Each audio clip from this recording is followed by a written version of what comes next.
بسم اللہ الرحمن الرحیم۔ 26 دسمبر 2019۔ آپ حضرات کو معلوم ہے کہ کل سورج گرہن ہے اور خبریں یہ آ رہی ہیں کہ 80% سورج کل گرہن ہوگا۔ اس بارے میں اسلامی احکام کیا ہیں، شریعت کیا کہتی ہے، اس کے لیے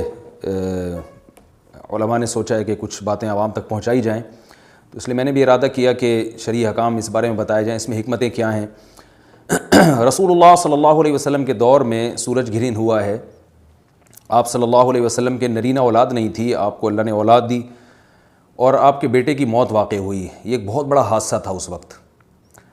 کیونکہ عرب میں نرینہ اولاد کی بڑی ویلیو تھی۔ آپ صلی اللہ علیہ وسلم کو اللہ نے بیٹیاں دیں، بیٹا نہیں دیا، اور بیٹا دے کے اٹھا لیا، تو ایک بہت بڑا واقعہ تھا، اور اللہ کی قدرت کے اسی دن سورج بھی گرہن ہو گیا۔ تو عرب یہ کہا کرتے تھے، زمانہ جاہلیت میں یہ بات مشہور تھی کہ کوئی بہت بڑا دنیا میں واقعہ ہوتا ہے تو سورج یا چاند گرہن ہو جاتے ہیں۔ اسی دن سورج بھی گرہن ہوا، تو یہ بات پھیل گئی کہ محمد صلی اللہ علیہ وسلم سید الانبیاء رسول اللہ صلی اللہ علیہ وسلم کے بیٹے کی چونکہ موت واقع ہوئی ہے، اس لیے سورج گرہن ہوا ہے۔ آپ صلی اللہ علیہ وسلم نے اس بات کی تردید فرمائی، اور آپ نے فرمایا ان الشمس والقمر آیتان من آیات اللہ لا ينکسفان بموت احدہم، کہ سورج اور چاند اللہ کی نشانیوں میں سے ایک نشانی ہے۔ لا ينکسفان بموت احدہم آیاتہ، نہ تو یہ کسی کی موت کی وجہ سے گرہن ہوتے ہیں، نہ کسی کی زندگی کی وجہ سے، بل یخوف اللہ بہما عبادہ، اللہ ان کے ذریعے اپنے بندوں کو ڈراتے ہیں۔ یہ بخاری مسلم کی حدیث ہے، اپنے بندوں کو خوف زدہ کرتے ہیں۔ تو یہ اللہ کی نشانیاں ہیں، اور آپ صلی اللہ علیہ وسلم نے اس موقع پر نماز کا حکم دیا، اللہ کے سامنے عاجزی اور انکساری کا حکم دیا۔ دیکھیے یہاں ایک بہت اہم پوائنٹ کی بات ہے ان لوگوں کے لیے جو اسلام کے خلاف ہیں، جو محمد صلی اللہ علیہ وسلم سرور دو عالم سید الانبیاء صلی اللہ علیہ وسلم کو سچا نبی نہیں مانتے۔ ان کے لیے اس حدیث میں آپ صلی اللہ علیہ وسلم کی نبوت کی ایک بہت زبردست دلیل موجود ہے۔ ایک واقعہ ہوا ہے آپ صلی اللہ علیہ وسلم کے بیٹے کی موت کا، اور عرب یہ ویسے ہی کہا کرتے تھے کوئی بہت بڑا دن ہوگا تو سورج گرہن ہوگا۔ تو کوئی بھی شخص جو جھوٹا نبی ہو، آپ خود بتائیے کہ کیا وہ ایسے موقع پہ اس واقعے کو اپنے حق میں کیش نہیں کرائے گا، اور وہ یہ کہے گا نہیں کہ میں تو پہلے ہی کہتا تھا کہ میں بہت بڑی شخصیت ہوں، اور میرے بیٹے کی موت ہونا، ایک پیغمبر کے بیٹے کی موت ہونا ہے تو یقیناً یہ اس اللہ کی طرف سے ایک نشانیاں ہے، یہ نشانی ہے سورج کا گرہن ہونا، یہ بتانے کے لیے ہے کہ واقعی یہ بہت بڑا دن ہے، اور یعنی یہ بہت بڑا دن اس اعتبار سے کہ ایک نبی کے بیٹے کی موت واقع ہوئی ہے۔ لیکن آپ صلی اللہ علیہ وسلم نے یہ سب نہیں کیا، اور آپ نے بتایا کہ سورج اور چاند کے گرہن ہونے کا کسی کی موت یا زندگی سے کوئی تعلق نہیں، اور آج سائنس نے بھی ثابت کر دیا ہے کہ یہ ایک سائنٹیفک حقیقت ہے کہ جب زمین اور سورج کے درمیان چاند آ جائے تو سورج گرہن ہو جاتا ہے، اور جب چاند اور سورج کے درمیان زمین آ جائے اور سورج کی روشنی چاند تک نہ پہنچ رہی ہو تو چاند گرہن ہو جاتا ہے۔ یہ ایک اس میں عبرت کی بات بھی ہے ان لوگوں کے لیے جو آپ صلی اللہ علیہ وسلم کی نبوت میں شک کرتے ہیں۔ البتہ آپ صلی اللہ علیہ وسلم نے اس موقع پر ہمیں حکم دیا کہ اللہ سے تضرع اور عاجزی اور انکساری کی جائے، اپنے گناہوں کی معافی مانگی جائے، اور نماز آپ صلی اللہ علیہ وسلم نے پڑھی۔ اس پہ بھی بعض لوگ اشکال کرتے ہیں کہ یہ جب ایک نیچرل پروسیس ہے تو اس میں اتنا گھبرانے کی، کیونکہ حدیث میں آتا ہے آپ صلی اللہ علیہ وسلم بہت گھبرائے، تو اس میں گھبرانے کی کیا بات ہے؟ تو یاد رکھیے ہر نیچرل پروسیس جو ایک عام معمول سے ہٹ کر ہو، اس میں انسان کے لیے ایک عبرت کی بات ہوتی ہے۔ ہم دیکھتے ہیں رسول اللہ صلی اللہ علیہ وسلم کے دور میں جب تیز ہوا چلتی تھی اور بارش سے پہلے ہوا چلا کرتی تھی تیز ہوائیں، تو آپ صلی اللہ علیہ وسلم گھبرا کے مسجد کی طرف دوڑتے، عاجزی انکساری کرتے، اللہ تعالیٰ سے یہ کہتے کہ اللہ تو نے تو مجھ سے وعدہ کیا کہ جب تک میں ان کے درمیان موجود ہوں تو ان کو عذاب نہیں دے گا۔ تو یہ خوف کا غلبہ تھا آپ صلی اللہ علیہ وسلم پر۔ کیوں؟ وجہ اس کی یہ تھی کہ یہی حالات قوم عاد اور قوم سمود پر بھی آئے ہیں۔ قرآن میں آتا ہے نا فَلَمَّا رَأَوْهُ عَارِضًا مُسْتَقْبِلَ أَوْدِيَتِهِمْ قَالُوا هَذَا عَارِضٌ مُمْطِرُنَا بل ہوا مستعجلتم به ریح فیہا عذاب علیم تدمر کل شیء بامر ربها فاصبحوا لا یری الا مساکنہم،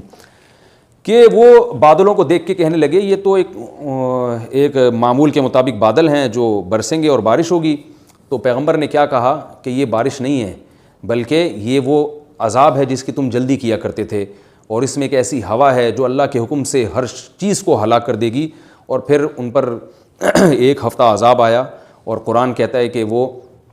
ایسے پڑھ کے ہلاک ہو گئے کہ فطر القوم فیہا صرعا کأنہم اعجاز نخل خاویہ، اے مخاطب اگر تو ان کو دیکھتا تو ایسے لگتا کھجور کے تنے ہیں جو اوندھے پڑے ہوئے ہیں، تو ایسے ہوا نے ان کو تہس نہس کر دیا۔ تو یہ عام معمول سے ہٹ کے جب بھی اس کائنات میں کوئی تغیر آتا ہے تو وہ اللہ کی نشانیوں میں سے ایک سائنٹیفک حقیقت بھی ہے، اس کی ایک لاجک بھی ہے، لیکن اس کے ساتھ ساتھ اللہ کی نشانیوں میں سے ایک نشانی بھی ہے، اور ایسی نشانی ہے جس سے ہمیں ڈرنا چاہیے کہ اللہ تعالیٰ کو اختیار ہے، وہ جب چاہے سورج کی روشنی چھین لے، چاہے کسی بھی طرح سے چھینے۔ اور یہ بھی ایک سائنٹیفک حقیقت ہے جو آپ صلی اللہ علیہ وسلم کی نبوت پر جس نے ایک مہر لگا دی ہے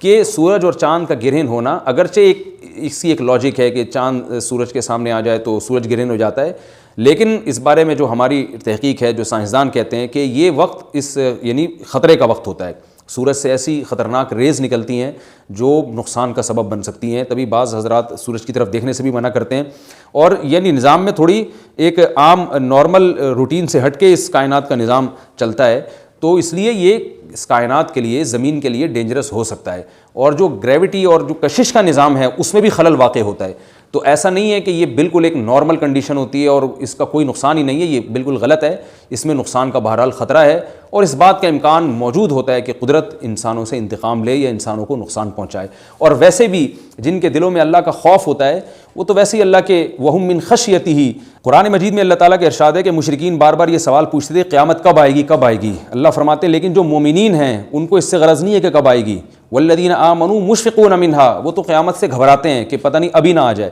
تو جس کے دل میں اللہ کا خوف ہوتا ہے اس کے زندگی گزارنے کا طریقہ کچھ اور ہوتا ہے، وہ بات بات پہ اللہ سے ڈرتا ہے، اس کو اللہ سے ڈرنے کا بہانہ چاہیے، اس کو توبہ کا بہانہ چاہیے۔ تو اس بحث میں پڑھنا کہ یہ تو ایک لاجیکلی ایک سورج کی روشنی غائب ہو جائے گی، وہ ٹھیک ہے، یہ سائنسدانوں کا شعبہ ہے کہ کیوں غائب ہو رہی ہے، ماہرین فلکیات کا شعبہ ہے، لیکن اہل ایمان کا جو کام ہے اس موقع پر، ان کا جو وظیفہ ہے وہ یہ کہیں کہ اللہ کی نشانیوں میں سے ایک نشانی ہے، اللہ اپنی قدرت دنیا میں دکھاتا ہے کہ میں یہ بھی کر سکتا ہوں چاہے کسی بھی طریقے سے کروں، تو ہمیں اس موقع پر بہرحال اللہ کے سامنے جھکنا چاہیے، اپنے گناہوں سے معافی مانگنی چاہیے، اور وہی عمل کرنا چاہیے جو رسول اللہ صلی اللہ علیہ وسلم نے ہمیں بتایا ہے۔ اور اس بارے میں جو توہمات پھیلے ہوئے ہیں اس سے بھی ہمیں اجتناب کرنا چاہیے، جیسے نبی صلی اللہ علیہ وسلم نے عربوں کے وہم کو دور کیا، بھائی اس کا کسی کی موت اور زندگی سے کوئی تعلق نہیں ہے، تو اسی طرح آج کل لوگوں میں ایک سورج اور چاند گرہن ہونے کے بارے میں وہم بھی بہت ہے کہ پتہ نہیں کیا ہو جائے گا، حاملہ عورتیں نہ نکلیں، فلانا نہ کرے، اور فلانا خربوزہ نہ کھائے، اس موقع پر کسی نے تربوز کھا لیا تو یہ ہو جائے گا، الٹی الٹی باتیں پتہ نہیں کیا کیا مشہور ہیں، یہ خربوزے تربوز کی تو میں ویسے ہی مثال دے رہا ہوں۔ تو کوئی بھی چیز جب کہنی ہو تو پوری طرح سے اس کی ریسرچ کریں، مجھے نہیں پتا حاملہ عورت کو فائدہ ہوتا ہے نقصان ہوتا ہے سورج گرہن ہونے سے، لیکن اگر نقصان بھی ہوتا ہے تو اس کی کوئی مستند دلیل ہونی چاہیے آپ کے پاس، ایسے ہی سنی سنائی باتیں آگے نقل نہ کریں۔ تو بہرحال ہمیں جو کرنے کا کام ہے جو رسول اللہ صلی اللہ علیہ وسلم نے بتایا ہے وہ کام بخاری اور مسلم کی حدیث کے مطابق نماز ہے، انفرادی بھی ہے، جماعت سے بھی ہے، مستحب یہ ہے کہ جماعت سے نماز پڑھی جائے مسجد میں یا کسی بھی میدان میں، اور 2 رکعتیں امام پڑھائیں گے، اور اس میں سرن تلاوت بھی کر سکتے ہیں، جہری تلاوت بھی کر سکتے ہیں، دونوں رائے ہیں علماء کی۔ آج کل جہری کو اس لیے ترجیح دی جاتی ہے کہ صلاۃ کسوف میں جو رسول اللہ صلی اللہ علیہ وسلم کی سنت ہے وہ لمبی نماز ہے، تو لمبی نماز پڑھیں گے تو اگر آپ آہستہ آواز سے پڑھیں گے تو لوگوں کو تھکاوٹ کا احساس زیادہ ہوتا ہے، جہری پڑھیں گے تو تھکاوٹ کا احساس کم ہوتا ہے، تو اس لیے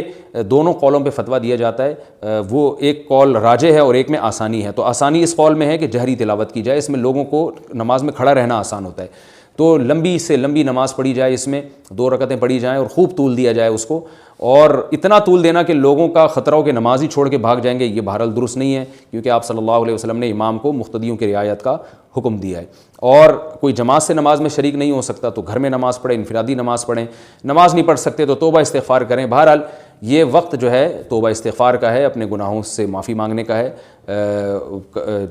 اللہ تعالی ہم سب کو عمل کی توفیق عطا فرمائے، وما علینا الا البلاغ۔